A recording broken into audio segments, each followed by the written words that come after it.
My name is Ellik Adler. I work for the United Nations Environment Program, UNEP, which is located in Nairobi, in Kenya. And I'm the coordinator of a program, of a global program that deals with the marine environment, the conservation of the marine environment, but tackles it from a sort of an interesting angle.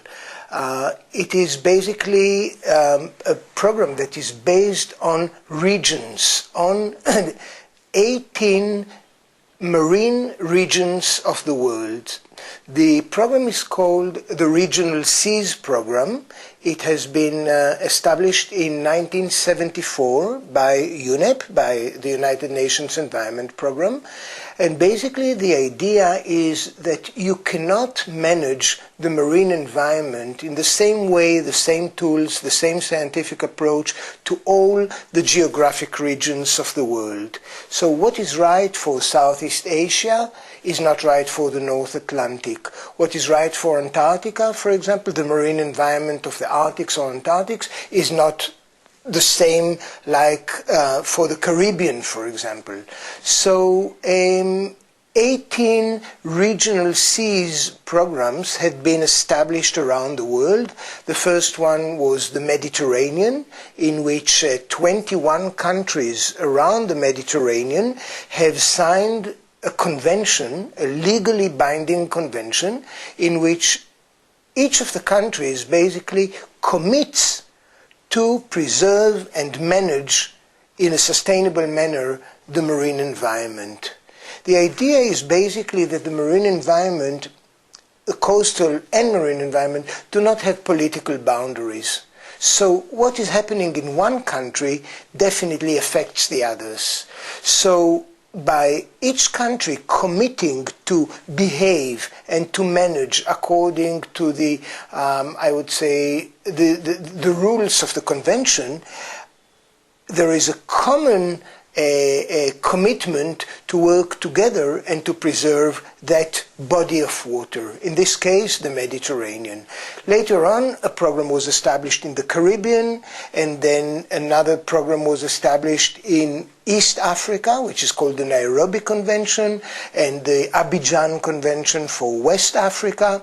And now, with time, more and more regions were added to this global alliance, and now we have already 18 programs, regional programs, that together work to protect the marine environment. There are regions of the world which are not covered yet, okay? But I would say that most of the coastal areas, most of the shoreline of the world is already covered by these conventions. We have one convention, for example, that is responsible for a rather geographically small area, like the Caspian Sea. And on the other hand, we have a convention which covers all the Pacific side of South America, from Colombia in the north all the way to Peru, Colombia, Chile, all the way down to the south of Chile. So these countries also operate, every group of countries operate also basically around the same idea that I have explained, working together. But of course there are geographical variations which have to do with the different interests, with the different priorities. Sometimes fisheries is more important, sometimes the conservation of corals is more important, sometimes the pollution from land-based activities which go into the sea is more important. So that's basically how we work. It's interesting to note that 6 of this program basically belong to the United Nations, belong to UNEP. But the other 12 programs are sort of independent regional organizations which work together with UNEP or with the United Nations Environment Program, but do not administratively belong to the UN. So we can say that the program is rather successful. There are interesting achievements in which were measured. The Mediterranean, for example, is in a process of reducing loads of pollution from areas which once were very, very polluted.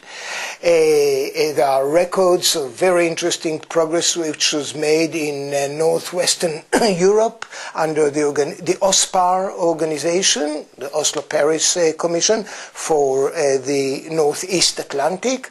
The Baltic Sea has amazing achievements in reducing pollution and so forth. However, the situation is not always easy and not always simple. We have areas which are now under a heavy load of development, which of course the marine environment, the marine and coastal environment are the ones who are paying the price. Reduction of ecosystems, reduction of healthy ecosystems, reduction in biodiversity, and issues like this, let's say in areas which are now under intense development, are in our focus of our activities, and trying, of course, in the coming years to achieve and to reach a better marine and coastal environment.